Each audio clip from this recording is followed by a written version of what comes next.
Hello प्यारे student, कैसे हैं आप लोग। उम्मीद करता हूँ सभी प्यारे स्टूडेंट अच्छे होंगे। सभी प्यारे स्टूडेंटों को जय जोहार। तो फाइनली स्टूडेंट्स, बात करेंगे अपन इस वीडियो में आपके प्रोजेक्ट कार्य त्रैमासिक आकलन 2025 कक्षा 8वीं और यहाँ पे माह है आपका सितंबर, यानी सितंबर माह में जो आपका त्रैमासिक आकलन हुआ था उसके लिए जो आपको प्रोजेक्ट कार्य दिए गए हैं उनके सॉल्यूशंस अपन यहाँ पे कवर करने वाले हैं। ठीक है, कक्षा 8वीं वालों के लिए ये वीडियो रहेगी। इस वीडियो में कक्षा 8 के सॉल्यूशंस अपन कवर करेंगे। पूर्णांक आप सभी को पता है कि 20-20 अंक के आपके प्रत्येक विषय के प्रोजेक्ट होते हैं और समय आपको यहाँ पे 1 सप्ताह का दिया जाता है। अधिकतर स्टूडेंटों ने ये बना भी लिए होंगे, बाकी जिन्होंने नहीं बनाया तो वो सॉल्यूशंस यहाँ पे देख के जो है और बना सकते हैं। हिंदी विषय की वीडियो मैंने अपलोड कर दी है चैनल पे, नहीं देखी तो इसे बना लेना, देख लेना। ठीक है, उसमें सॉल्यूशन।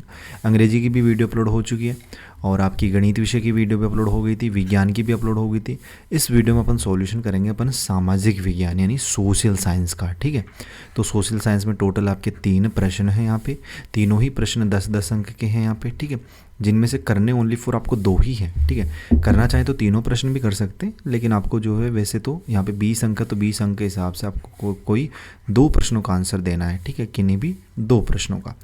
देखिएगा, अपन देखते हैं पहला प्रश्न। पहला प्रश्न क्या है कि आपने चिपको आंदोलन के बारे में पढ़ा है। ठीक है, जो चिपको आंदोलन हुआ था ना उसके बारे में आपने पढ़ा है। इस आंदोलन से संबंधित अधिक जानकारी एकत्रित कर पोर्टफोलियो तैयार कीजिए। ठीक है, मतलब चिपको आंदोलन के बारे में पढ़ा है और इस आंदोलन से संबंधित जो अधिक जानकारियाँ एकत्रित करके पोर्टफोलियो अपने को यहाँ पे तैयार करना है। तो देखिएगा इस क्वेश्चन का आंसर किस तरीके से करेंगे। तो देखो, चिपको आंदोलन एक पर्यावरण संरक्षण आंदोलन था जो 1970 के दशक में भारत के उत्तराखंड राज्य में हुआ। ठीक है, इस आंदोलन का मुख्य उद्देश्य जंगलों को काटने से रोकना और पर्यावरण संरक्षण को बढ़ावा देना था। अब मैं पोर्टफोलियो आपको बता देता हूँ। पोर्टफोलियो आपको क्या करना है, एक थर्मोकोल सीट लेनी है स्टूडेंट्स। ठीक है, थर्मोकोल सीट अगर आपको मिलती है तो अच्छी बात है, नहीं आप जो है थोड़ा कलरफुल पेज भी ले सकते हैं।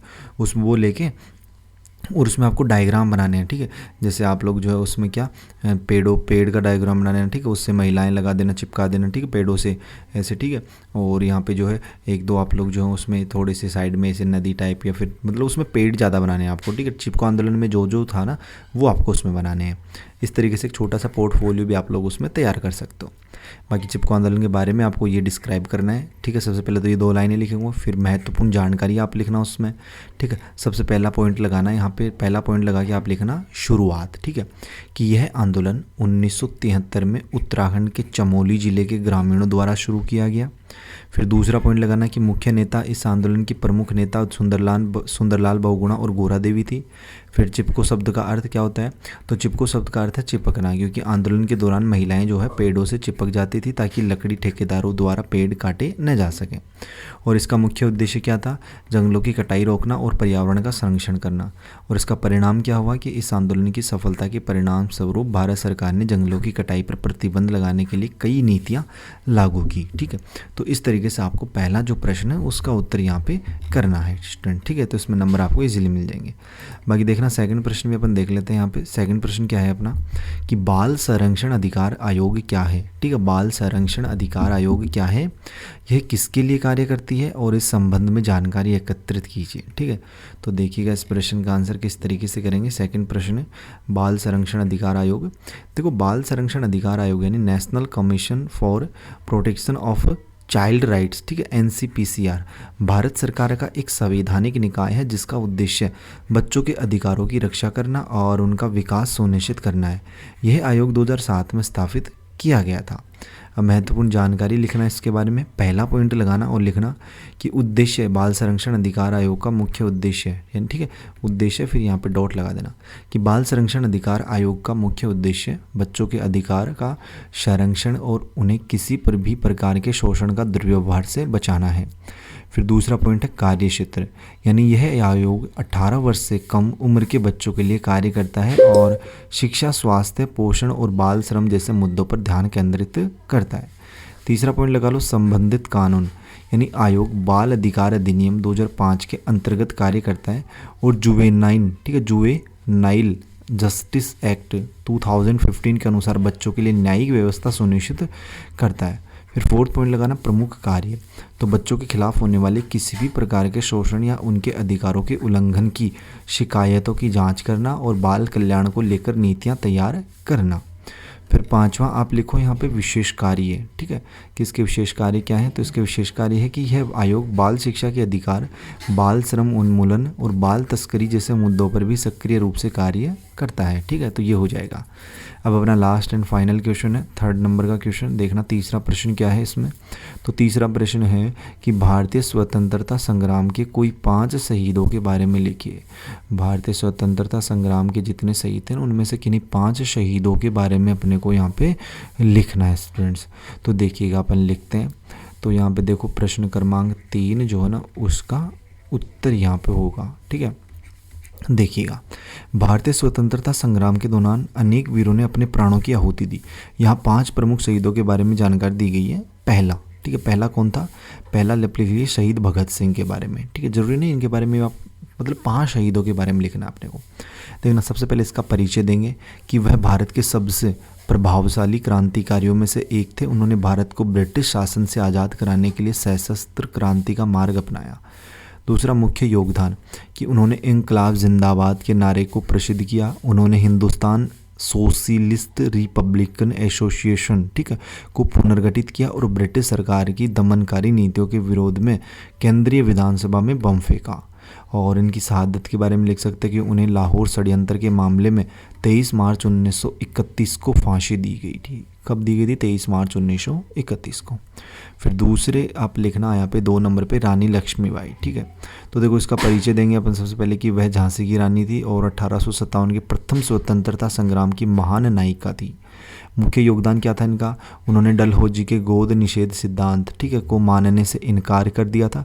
उन्होंने अपने राज्य यानी झांसी को बचाने के लिए ब्रिटिश सेना के विरुद्ध वीरता और साहस के साथ लड़ाई लड़ी।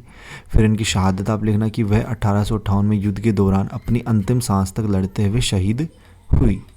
फिर 3 नंबर लिखना आप लोग, ठीक है। 3 नंबर पे आप लगाना राम प्रसाद बिस्मिल, ठीक है। इनका सबसे पहले परिचय लिखेंगे कि वह एक प्रसिद्ध क्रांतिकारी और संगठनकर्ता थे। वह एक प्रतिभाशाली शायर और कवि भी थे जिनकी रचनाओं ने क्रांतिकारियों में जोश भर दिया।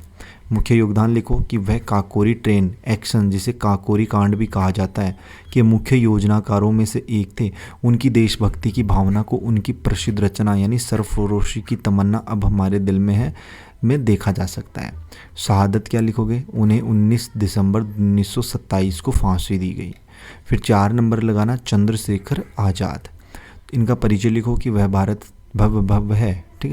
वह भगत सिंह के मार्गदर्शक और साथी थे। उन्होंने आज़ाद रहने की प्रतिज्ञा ली थी और कभी भी ब्रिटिश सरकार के द्वारा जीवित न पकड़े जाने का संकल्प लिया था। मुख्य योगदान लिखो, उन्होंने हिंदुस्तान सोशलिस्ट रिपब्लिकन एसोसिएशन यानी HSRA, ठीक है, के पुनर्गठन में महत्वपूर्ण भूमिका निभाई और कई क्रांतिकारी गतिविधियों का नेतृत्व किया।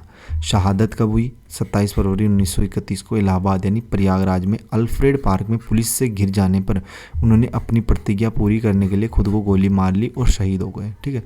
मतलब उनकी प्रतिज्ञा क्या थी कि वो कभी भी जो है अंग्रेज़ों को जीवित नहीं, उनको जो है अंग्रेज़ कभी जीवित नहीं पकड़ पाएंगे, ठीक है। अब वो उस पार्क में क्या हुआ था, मतलब उनके चारों तरफ जो है उनको पुलिस ने घेर लिया था, चंद्रशेखर आज़ाद को, और उनकी बंदूक जो उनके पास जो रिवॉल्वर थी, गन थी, उसमें केवल एक ही गोली थी। अब उनके पास कोई भी उपाय नहीं था तो उन्होंने अपनी ही बंदूक से, अपनी ही गन से जो है खुद को जो है वहाँ पर शहीद कर लिया था, ठीक है, इस तरीके से। अगला दिखना आप लोग 5 नंबर पर अशफाक उल्ला खान। परिचय लिखना कि वह राम प्रसाद बिस्मिल के करीबी मित्र और सहयोगी थे। वह एक कट्टर देशभक्त और हिंदू मुस्लिम एकता का प्रतीक माने जाते हैं। मुख्य योगदान क्या था? वह भी काकोरी ट्रेन एक्शन में शामिल थे और क्रांतिकारी संगठन में सक्रिय थे। शहादत लिखो, उन्हें 19 दिसंबर 1927 को फैजाबाद जेल में फांसी दी गई। उनकी शहादत भारतीय स्वतंत्रता संग्राम में सांप्रदायिक सद्भाव का एक महान उदाहरण है।